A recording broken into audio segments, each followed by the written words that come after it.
Sure. Um, well, Mark, thank you so much for helping my project. Maybe we should start off by you saying a little bit about yourself. How much time do you have? Uh, well, uh, I guess as much time as you need. Okay. Well, I mean, I have a whole life story, and I like to talk. Um, it's, so it's 2021. I live in Northern California, and I have been here in this house, in this bubble, all during the pandemic. So I I I left my last full-time employment at the end of 2019, and I had in my mind um, done some serious planning, working for a planning software company. I was very proud to say, okay, 2020, and I'm going to turn 70. My daughter is going to graduate from high school. I have another daughter in Milan. My wife and I have things that we really want to do. We just have to sort out the logistics. Um, Anaplan's not going to give me any more stock. I'm tired of the corporate um, nonsense. You can use other more colorful words. I love the technology, but there are more challenges dealing with um, the people aspects of that work. So time for me to move on. And so that lo and behold, the beginning of 2020 um, sort of was a defining moment in many ways. And the bubble is a very comfortable spot. I have shelter, I have food, I have a dog, a wife, a daughter. Um, this bizarre connectedness, um, I've learned to accept. And the thing about being being human is that you get time to think, and we have um, we've looked at being human in terms of 5 basic senses. And I often say to people, okay, I got these 5 senses, and during this period of time, if I want to interact, I can only use my sight and my hearing. So there's Nathan, and um, that's all you get is 40% of your sort of defined senses. And you got to go, all right, I'll take that. So I I had a lot of time to consider yeah, I guess what's going on. the other senses, I guess, being like more touch and smell, you're saying. Yeah, I mean the classic definition of senses is hearing, seeing, Mm. tasting, right, feeling, and smelling. Right. So it, you can be fully human and be blind or deaf. Um, I know people who do not smell, right? So, Well, I have a really reduced sense of smell yeah, myself. yeah. However, I discovered that there's some things I have a heightened sense for, like lilies, for example. I find their smell overpowering. Uh-huh. Right, right. And and one of the journeys that I took last year was um, addressing my my family, especially my wife, my spouse, who would look at me and go, "Can you not hear me, or are you just ignoring me?" A classic sitcom line that there's this dynamic of a relationship with someone who you're very, very close to. You have an intimate relationship, I, and you can't always. There's not always an appropriate response, right? So I I thought, read a quote on Twitter, and the tweet was, "I hate it when my wife begins a conversation with, 'Are you listening to me?'" yeah. So and and I'm quite a gadgeteer or nerdy or techie. Um, Not a surprise to you. And so to satisfy her um, sort of demand, my curiosity, I went down to the local Kaiser and audiologist and said, "Okay, I want a hearing test. I want to know if there's something there."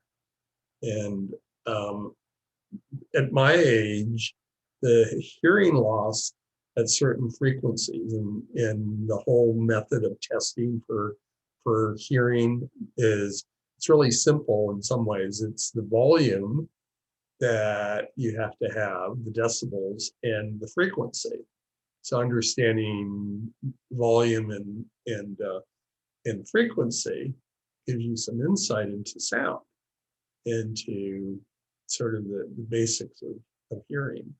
So long story short, um, I got an excuse to invest in state-of-the-art hearing assistance technology. Now, most of the time in the last whatever, like in a Zoom call, I'd use these things, these headset devices, right? You got a headset on, and in order to communicate virtually, you have to have some way of um, replicating what is as close to with the level of fidelity, not only audio but everything else, um, that you can in a real human encounter, right? The whole five senses, but the whole five senses doesn't tell the whole story. It doesn't tell the whole story. I was out on a hike on a trail, and I saw someone I hadn't physically seen in at least a year, and um, he and I both had our vaccines, so we're safe, and we didn't have to wear masks to talk. But the experience of that encounter was so powerful compared to, it's like I can see you, Nathan, and I have the sense that that there's light, and I don't know what the temperature is. I don't I don't know if you've taken a shower today. It doesn't matter. That kind of stuff. Um, You can yeah, definitely tell I haven't shaved. So it's a virtual reality is it's like that tennis game. It, it, what I've learned through countless virtual meetings is that there are protocols. They're kind of like um, proxy protocols to a in-person meeting. Right. So anyway, So I got these Bluetooth very very high fidelity hearing aids, which act as, in some ways, a better headset. It's certainly in terms of audio fidelity. I would much rather listen to music or other content through the hearing aids than I would through any headset I've ever owned. It's incredible, right? Wow. Yeah, So you can do that. You can just hook up devices to your hearing aids. yeah, yeah, exactly. The TV. I mean, I can listen. I can hear.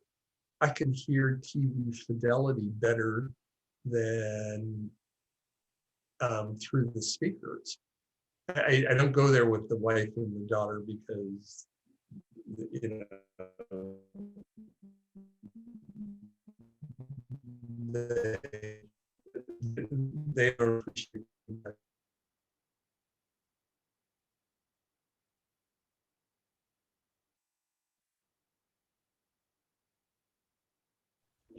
Aha. Aha. Yeah, I don't know what happened. I think my network is gave out there. But you were talking about the Bluetooth headsets. I'm thinking I might know some people that I'd like to get hooked up with them. What do you recommend? Um, The hearing aids, I guess. well, hearing aids, the assistive devices are very common, right? Especially in certain age groups. So, um,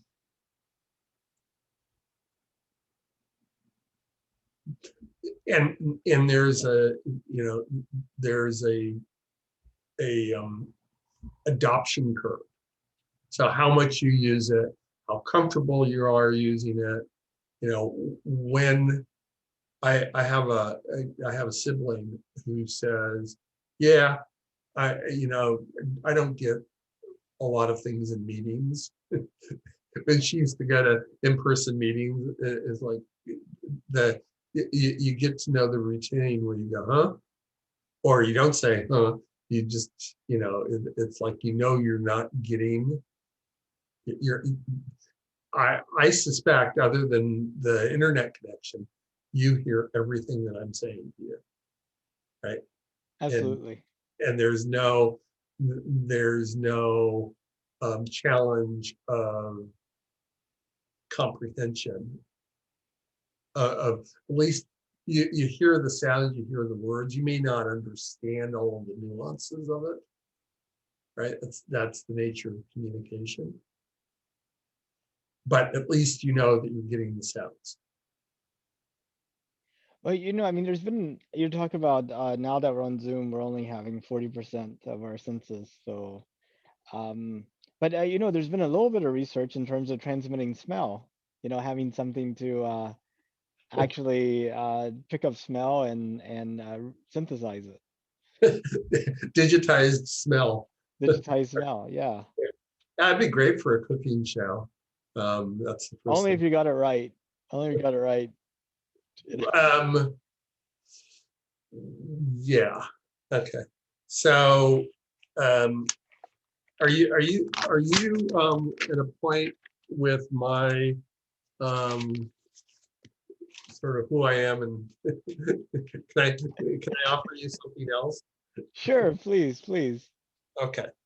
Um, because I don't know what your agenda is, but I'll come up with an agenda just because I'm that kind of personality. One of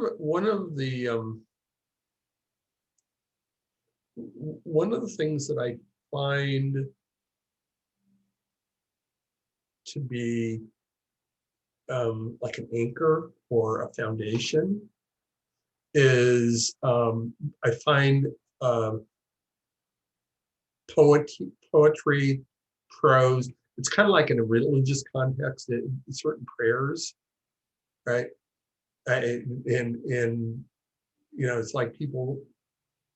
people um, will repeat words as a way of expressing themselves or connecting with a greater power or whatever.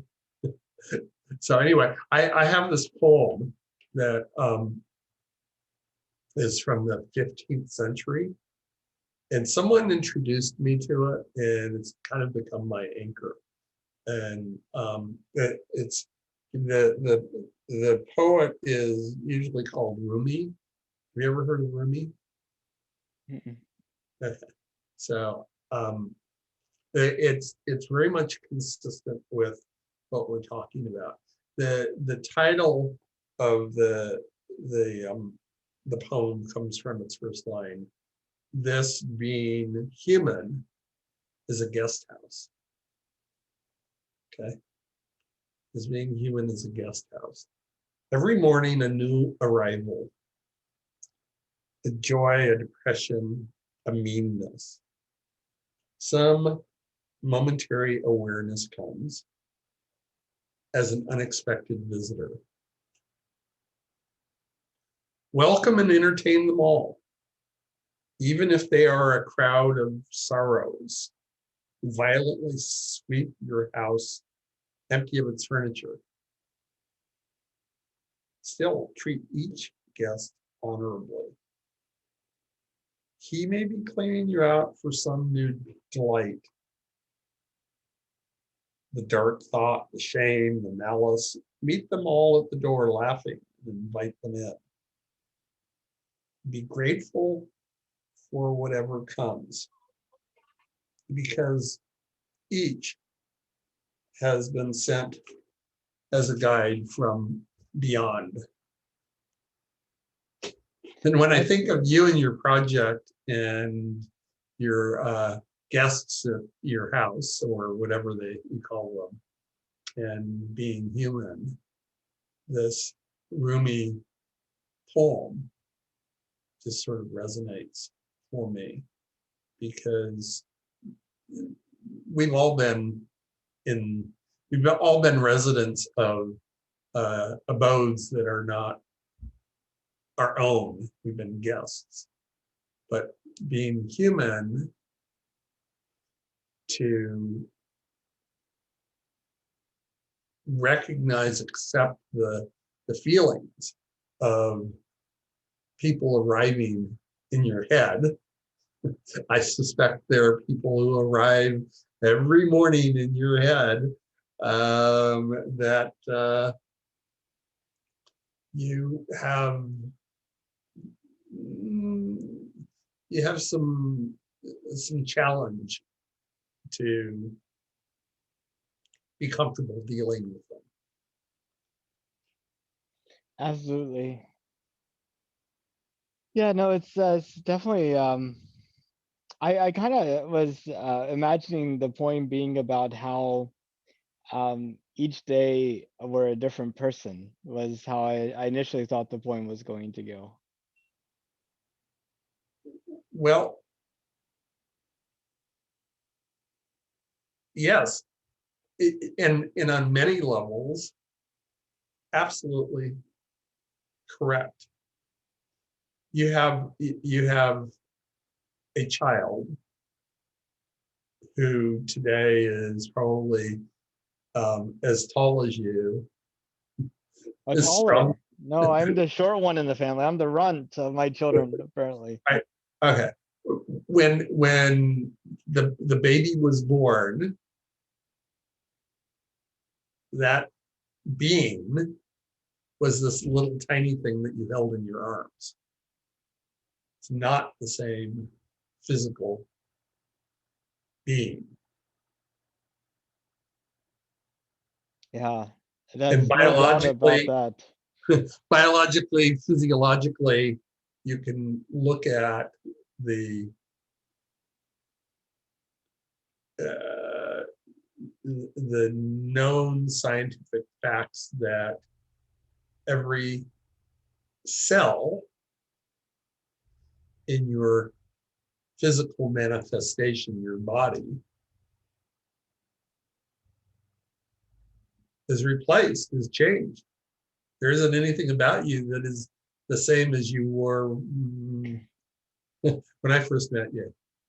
Well, and there's that philosophical thought of, I guess, is the ship Dodulus or Dredulus or whatever it's called. The ship left port in the course of its transit. Every single board, everything was placed. When it arrives, is it still the same ship? Mhm. Hmm. Still the same ship, right? Yeah. And what has been fascinating to me about your project is that you've put your arms around the idea of humans, of humanity expanding beyond to the dog. Mama may be home with you. Yeah.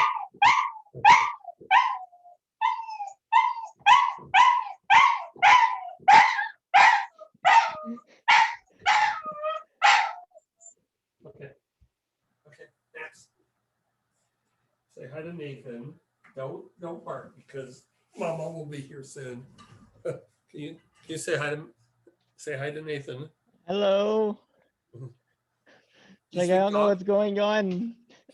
Hi, You I'm speak over dog? here. Yeah. She's like, I don't smell anything. You can't be over there. No, and I know you're not going to offer me anything to eat. Yeah, you definitely can't give me any food. That's true. Okay. Let's see. I apologize. It's okay. It won't take long. Hold on. Oh, when you practice something every day, for a year or more, you got to see that I haven't had a haircut in a year. Isn't that wonderful? Yeah, it's really neat. I imagine it comes down to like the middle of your back. No, it's just you know Oh, I thought it was like wrapped up in a bun. no, it's not that long, but it's gotten to the point where full face you don't know. Um, and one of the realities of being in a pandemic is that you only see people, most of the time, full face. Right? You don't see their sides or the back. Yeah, I mean um, the social norms are changed, dramatically altered. Yeah. Hmm. So anyway, yeah. So Ruby's guest house, and what I was saying was, I'm really fascinated by how you incorporate your into your project notions of, well, what is this venture of humanity? You probably were as avid about Star Trek and other sci-fi genres as all of us of a similar age, right? And we live at a time where humans have accomplished going beyond barriers, beyond frontiers.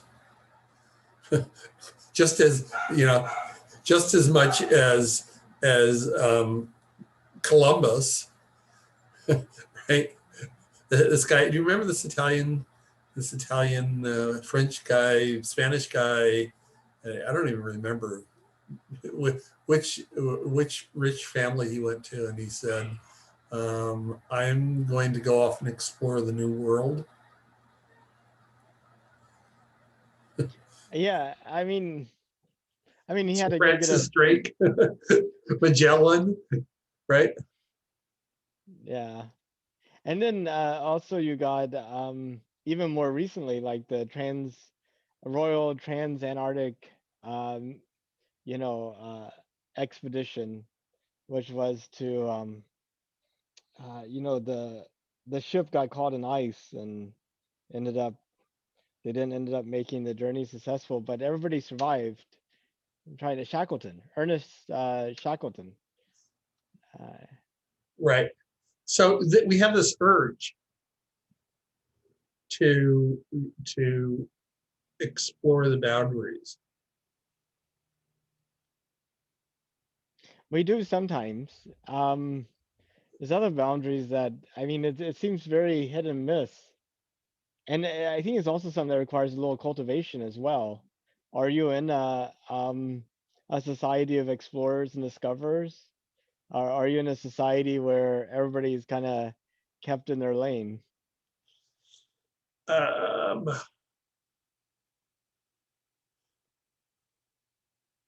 I would say that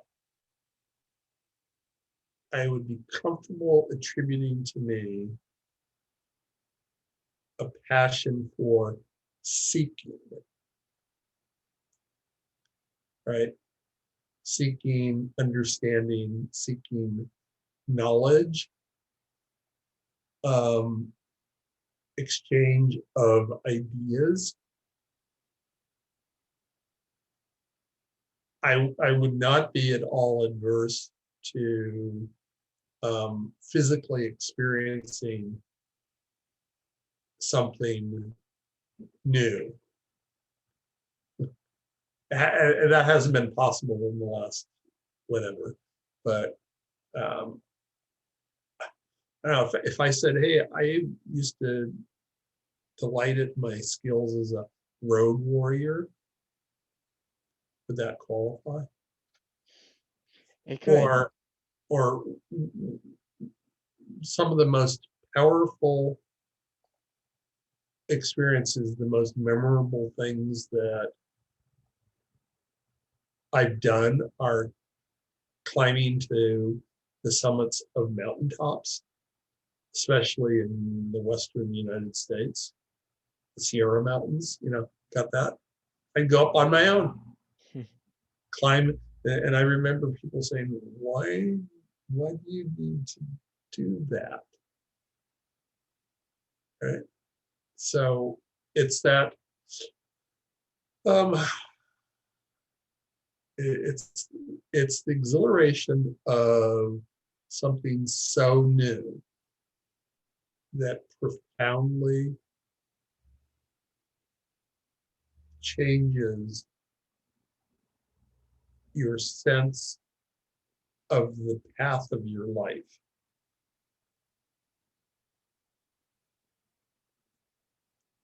right? You do something so profoundly different. And have you experienced something like that in your life? It's like, we went to China to adopt Ruby.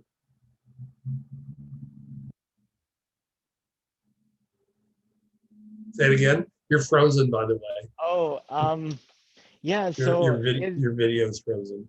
is going to China and adopting Ruby kind of equivalent to that for you, or do you have And now there's no audio. no audio? I can hear you though. That's unfortunate. What to do? Is it back? You started moving again. Have I moved? No, I don't know how much is. it's possible. Uh, Well, there you go. oh, Yep, there you there are. you go. Okay, Yeah. but So you know that we went to China. yes, Uh, um, Profound. It's I know very few people who have been to China at all, let alone going to China to pluck a human soul out of the ocean, so to speak. That's Yeah. that's true. That's been very it's quite a journey. What motivated you to do that? Wanting a child, wanting a child by um, any means possible, I guess. Hmm. Yeah, we waited 10 years. We didn't procreate in the most common manner.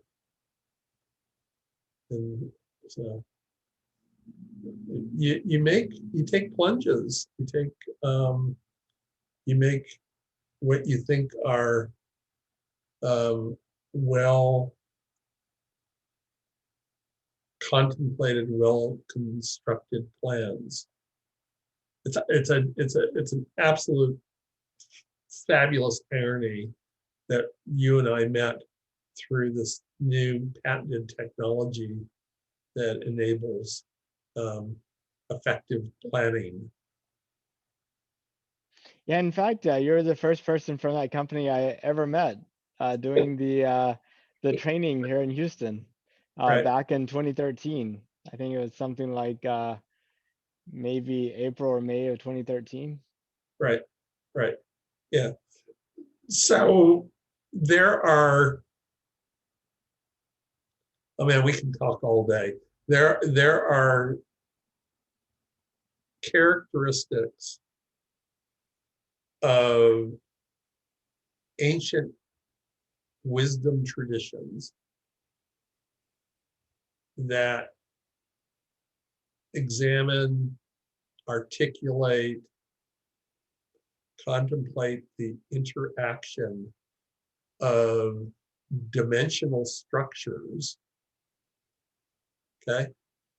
Dimensional structures that are associated with human qualities. You with me? Mm-hmm. Okay. So let's see if I can find one of my charts. My desk is a mess, but no one's coming in other than my wife to say, I can't understand how you work. So I'm going to share with you a dimensional map of human awareness. You ready? I'm ready. Okay. And then you can ask whatever questions. So human being, Mm-hmm. and do you see there are 10 circles? I see the circles, can't read the words. Um, well, look at the three top ones. Okay. Keter, which is crown, and then Chushmah, which is wisdom, it looks like. And then the other one, I can't make out the top, but I think the bottom says understanding. Yep. Okay. So if I were to tell you that this dimensional analysis, this dimensional structure, as a way of understanding being human, has been around for, well, it's been articulated for many centuries, but there are those who believe that it is a reality of a truth, foundational truth, which is essential to all humanity, no matter what your faith tradition. and that the dimensions interact dynamically. You can't, so if you think of a model, you can't go, well, you can't have a complete model without the relationship of one structure, one dimension, one list to another. Okay. This is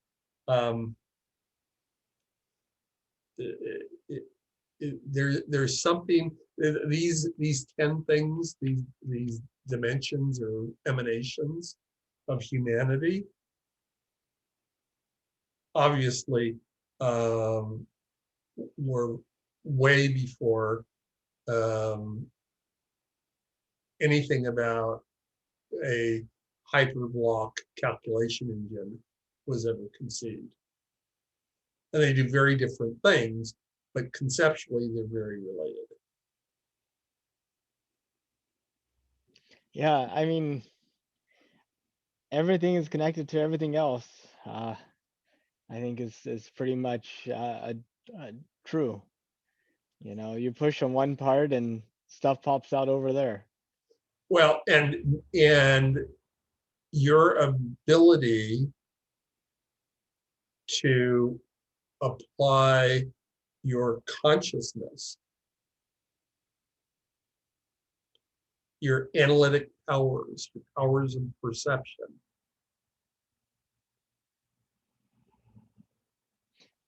to further understanding what you encounter, what you perceive, what you deal with,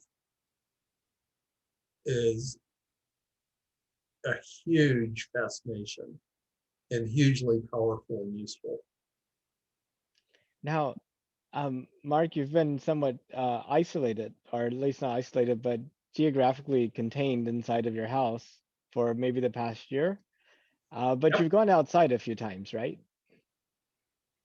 Yeah. Oh, yeah. I have a garden. My residence, is suburban. On the north, there are trails and hills. All right. There's water. Lots of growth, lots of foliage, lots of, yeah. It's suburban. There aren't any skyscrapers. There's traffic, but I can shut the door. Well, I've been thinking that this COVID situation has really forced us all to be a little bit more similar to like a space colonist.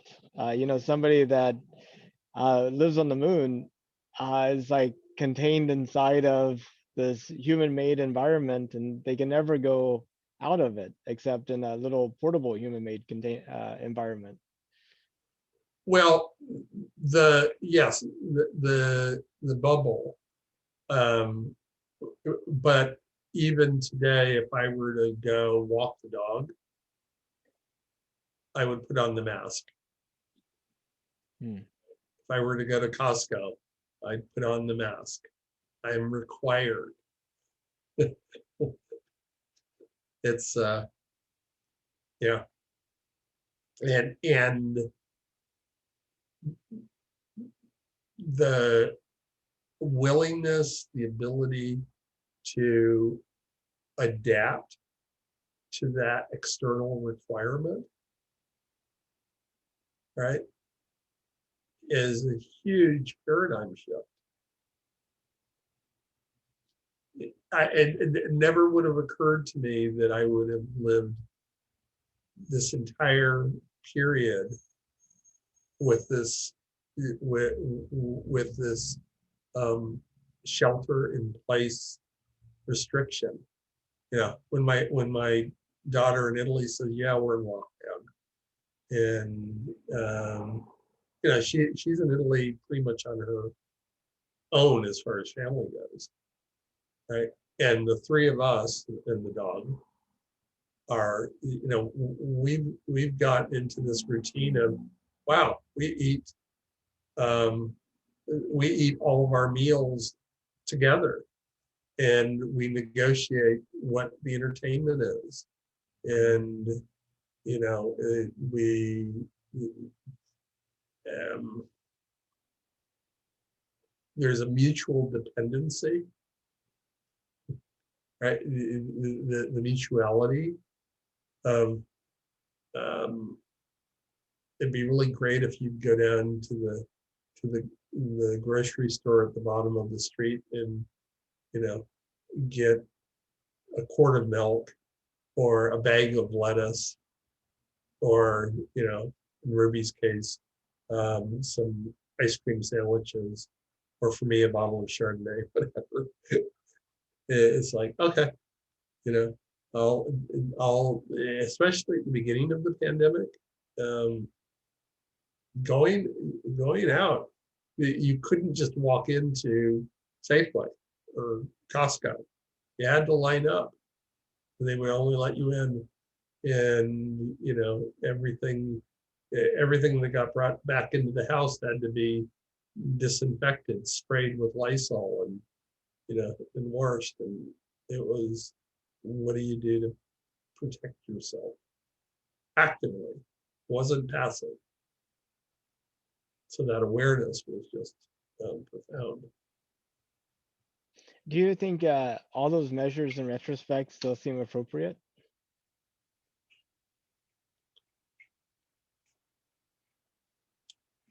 Um,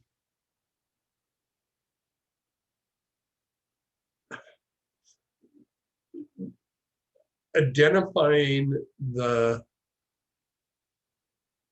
preventative activities, the hand washing and the mask and the social distancing, all that stuff, as anything other than precautionary is, to me, um, silliness. The politicization, is that a word? Politicization? Yeah, I think you understand. Making it political, to I understand that there are urgent needs to um, restore normalcy, and it's really painful. In the Bay Area, we went on a huge outing this weekend. We got in the car and we went over to the other side of the San Francisco Bay, the Oakland area. There's an IKEA there. And IKEA, unlike any time before, was pretty much empty. We were able to, instead of not being able to find a place to park the car, and, having to jostle with, people in every corner of the place because it's so popular, it was empty. If your But IKEA is like our IKEA, they already have the single direction flow of traffic down. yeah, yeah. But here's the thing that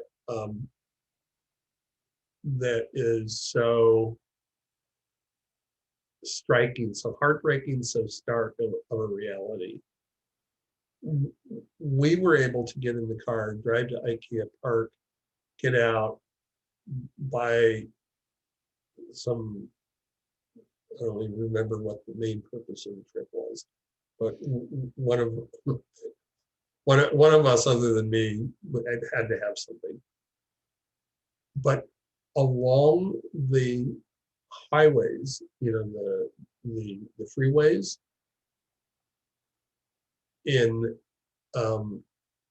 where the interchanges are, so the roads from the cities that give you the on-ramps onto the freeways, and there, in order to have that, you have an overpassing or a ramp that creates some shelter.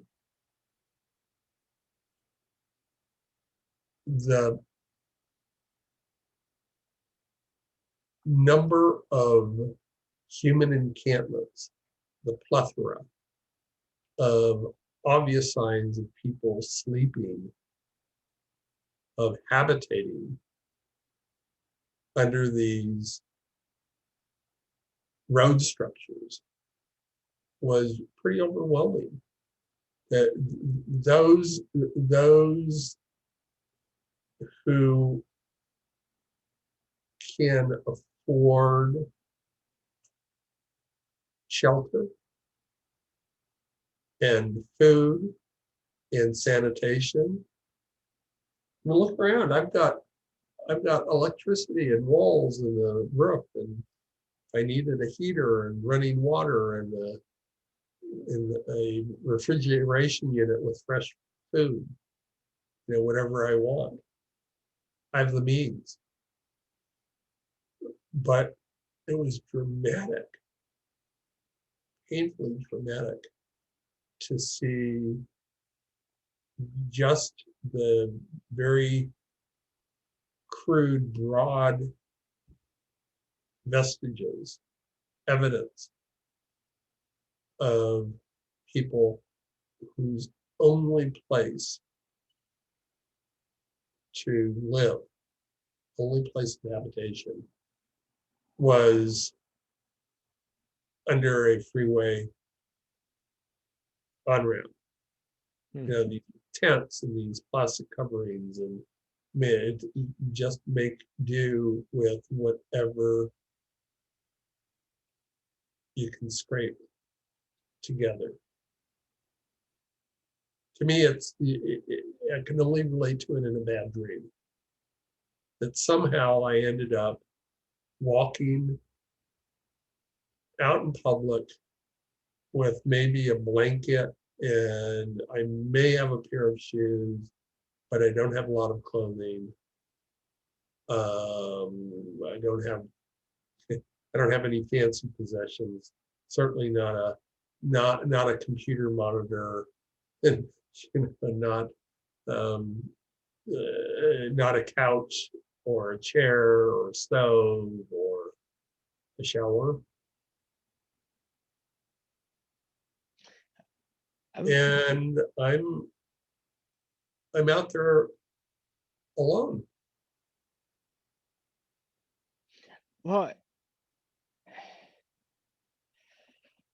I wonder though. I mean, sometimes I feel like these people may have closer connections than we do with our neighbors who live in houses.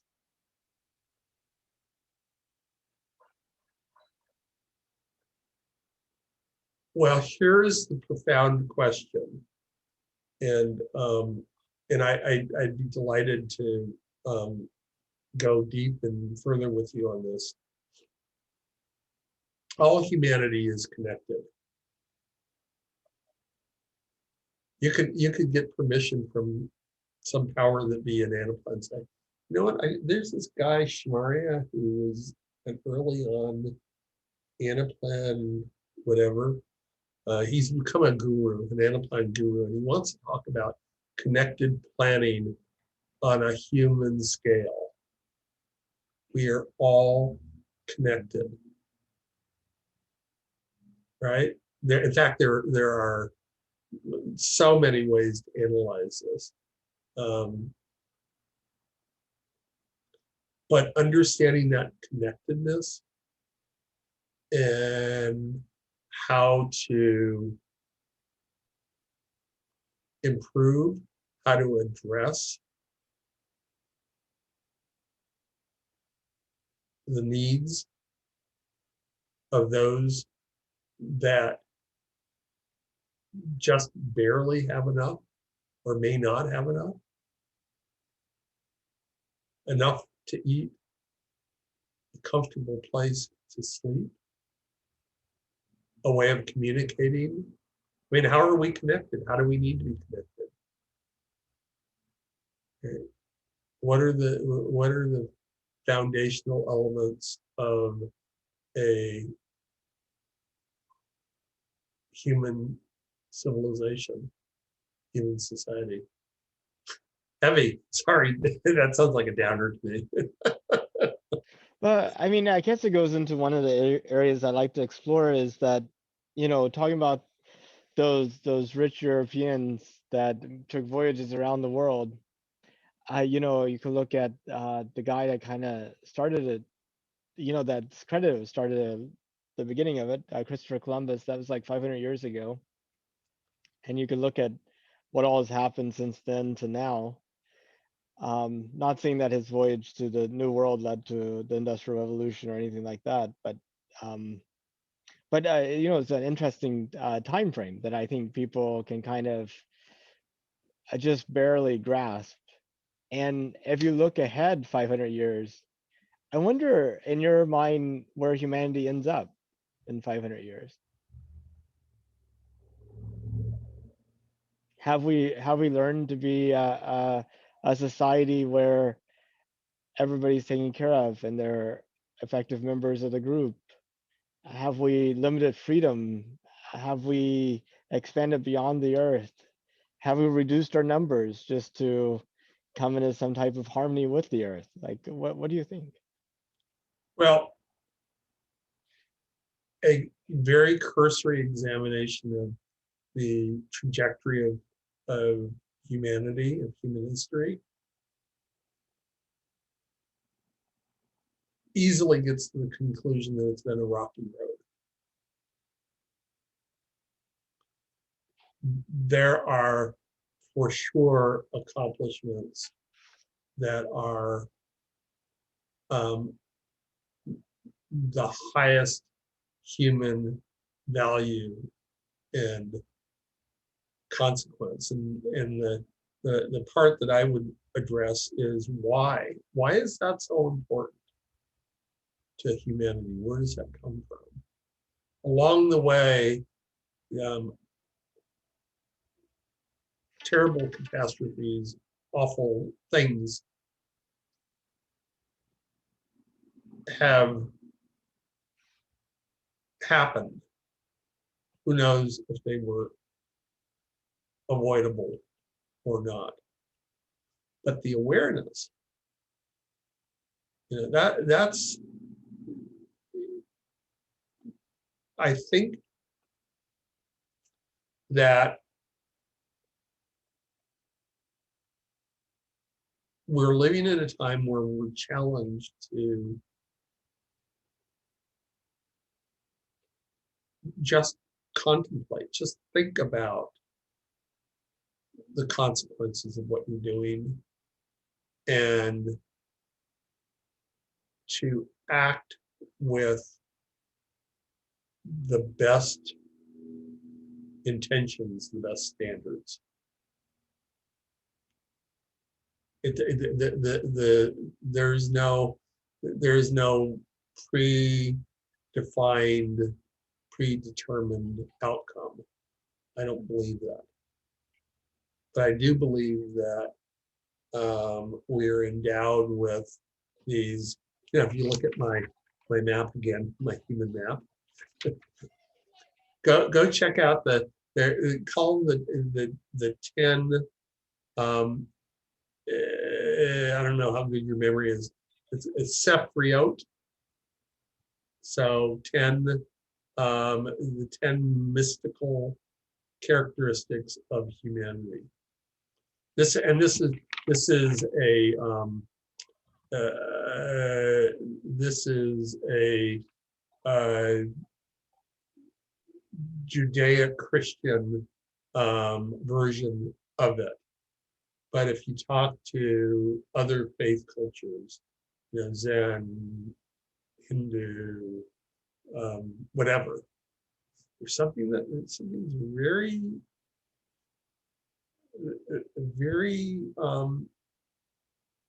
familiar, very consistent.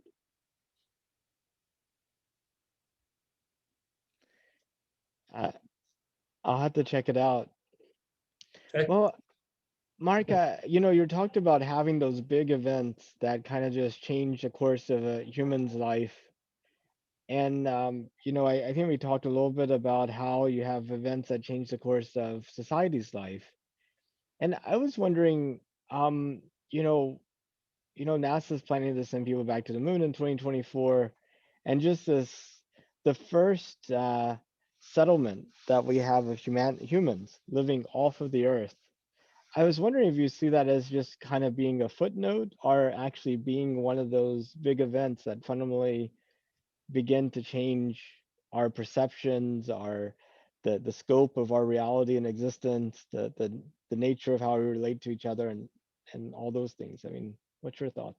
Well, my immediate reaction is those plans should not be accepted, incorporated, um, anticipated in any passive sort of way. That's why I'm intrigued by your work. You're not doing this to be a passive observer. In my gut, in my deepest intuition, I sense that the inspiration, the exhilaration that you feel is not because you're passive about this. But that's me challenging you back. You know, I'm not going to accept it passively. I doubt if you will. Yeah, I'm really enthusiastic and excited about it. Have you ever read The Hitchhiker's Guide to the Galaxy? Not recently. I love the first three paragraphs. Everybody in the world should read that about, in the unfashionable end of the spiral the spiral of the galaxy. There's a um, unregarded yellow sun whose ape descendants still think that they're the center of the universe or something like that. It's just amazing, whenever the universe. I mean, it's just when you start to look at how big uh, our solar system is, and then how minuscule that is compared to the galaxy, and how small the galaxy is compared to like the local cluster, and it's just kind of overwhelming how insignificant we are, but yet we literally we don't make mountains out of molehills. We make mountains out of subatomic particles. It's like. Okay. Yeah. So one of the things I've had the pleasure of doing, the luxury of doing in the past year, is reading anything I want, anytime I want. It's kind of like an all-you-can-eat. Your I call it semi-retired. That's a social construct. But I don't know if you can see this book. Can you see the title? Let There Be Light. Yeah, Let There Be Light, modern cosmology and is that research? No, Kabbalah. Kabbalah, the mythical Jewish mythicism. So cosmology. We've got a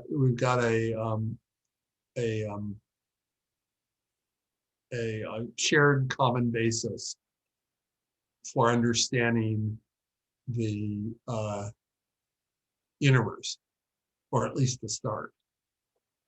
Right? I can say to you, well, let's talk about cosmology. Yeah. And you wouldn't go, what the heck is that? However, I think our perspective is so narrow that we are likely to have very, very wrong ideas that we firmly believe at this point. Well, I need to read these books that say, give me a perspective, a conversation between science and religion, cosmology and mystical beliefs. Right. I also read, a lot about the impact of understanding of physical sciences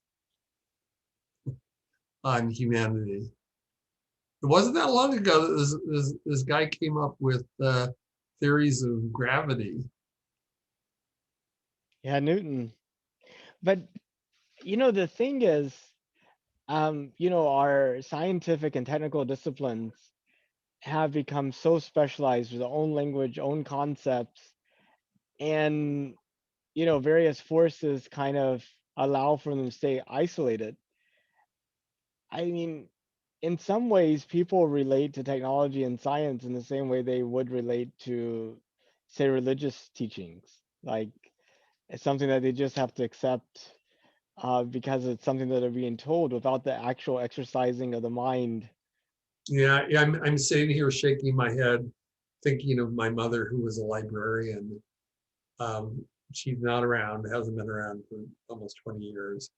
But I say, whenever, whenever anything comes up that um,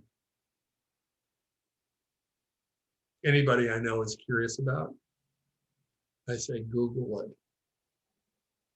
it. Go deep, go, go push. You can. It is so rich. Apply yourself. Yeah, the thing though is it's very easy for Googling it to make you shallow.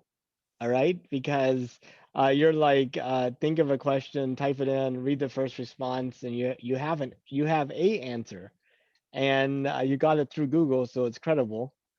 Well, when you were signing up for courses at university, you read the course titles in the catalogs, right? And you didn't stop there. When you were interested, you went and you did more work. That's the big challenge that we have is, okay, I can get you started.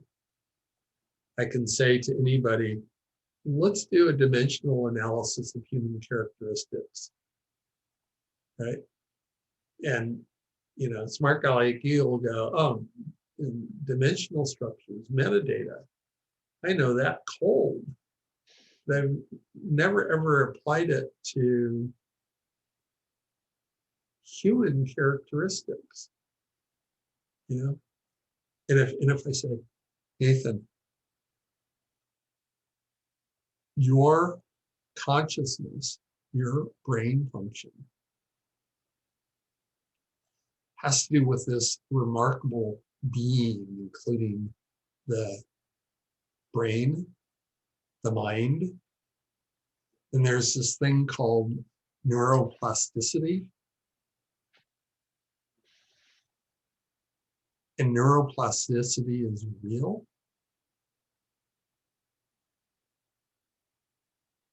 That might be really intriguing. There's this UCLA researcher. He's a psychiatrist. His name is Daniel Siegel, and he has this institute called the Mind Sight Institute. And he's written these books. He describes some of his patients that he's treated, where through awareness, exercise, his patients are able to alter their daily life experience, the quality of their daily life experience. So a person suffering from bipolar disorder, manic depressive, doesn't have to be medicated. Techniques for that kind of thing. Yeah, I mean,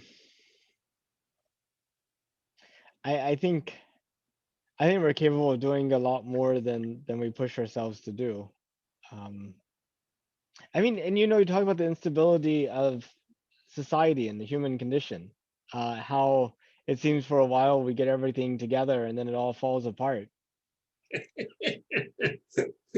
Okay. Well, I if the power have a goes out in theory. Houston and you ain't got internet connection, yeah, you're stuck. I have a theory on that. I think the people that are able to create a society that works together learn those traits by um, really difficult times. And then the types of people that are produced by a society that has it together are people that lack that trait. It's almost like uh, comfort weakens and adversity strengthens. Hmm. Hmm. Yeah. Yep. All right. So can we continue this? Are you willing, or I you had Absolutely. enough of me? No, no, no, keep going. Yeah. Keep going. Well, maybe not tonight because I've got I've got I've got a dog who will start barking that I promised him a walk. Well, okay, one last question then. Okay. You mentioned that you've were an adventurer and would do road trips. Would you consider taking the ultimate road trip of taking a trip into space?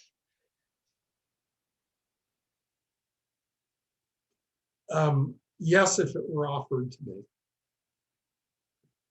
but I have to be real about age, right? And the practical consequences of that. Sure. I mean, why did I go climb those mountains? Why did I go to all the crazy places in the world that I've been? Because I was so um, I have this curiosity condition, this insatiable, uncurable curiosity. But um, yeah, yeah, it's like on a bright sunny afternoon, Nathan Price pings me on one of my many channels of communication. I don't know how many you monitor, but it's ridiculous what I monitor. It's too Um, much. It's too huh? much. No, I I need mean, to. I I want to go back to the. You want to talk to me? Come to my front porch. I'm sitting yeah, here on a yeah, rocking chair. yeah, right, yeah, yeah, yeah. Well, I'll leave you with this. My father, who's the anniversary of his death is this week. He had a passion for um, radio technology, communications. He had ham radio equipment and oscilloscopes, and he had the ability with his shortwave gear to communicate with people all over. And I think that influence is very much a part of me. That I'm I'm open to all channels of communication, and the awareness of, like, there's this guy sitting on his porch and wherever. It's like it's about as close as we're going to get for now, and I'll take it, right? And whether you're in Houston or the UK or India or Japan, and talk to people all over. We are so lucky. I'm filled with a lot of gratitude that the the means to communicate. I mean, there's no cost, no incremental cost to this, right? Yeah, it's not like the 1990s when it was, hey, who's your long distance provider? And that was for voice Only, only. yeah, Yeah. that's all you could get. Yeah, I mean, I remember sitting in a comm center in uh, a base in Hawaii. I was doing some planning work. This was the days of a datum, I think. And I was in Hawaii and I was in this comm center. The military had the ability. This was probably is pre iPhone. So, when I don't know what the powerful um, uh, hugely endowed forces like the military have at their disposal today. They may be a few steps ahead, but I'm sitting here and I'm having this virtual, you know, voice and visual interaction that to my father would have been complete sci-fi. It would have been, it's, yeah. I've also been reading George Orwell again, 1984. If you haven't had that treat, because this dystopian thing is something that a 20-year-old daughter really enjoys. I don't know why, but she's very much into all these dystopian series. You know, I have a theory on why teenagers love dystopian series.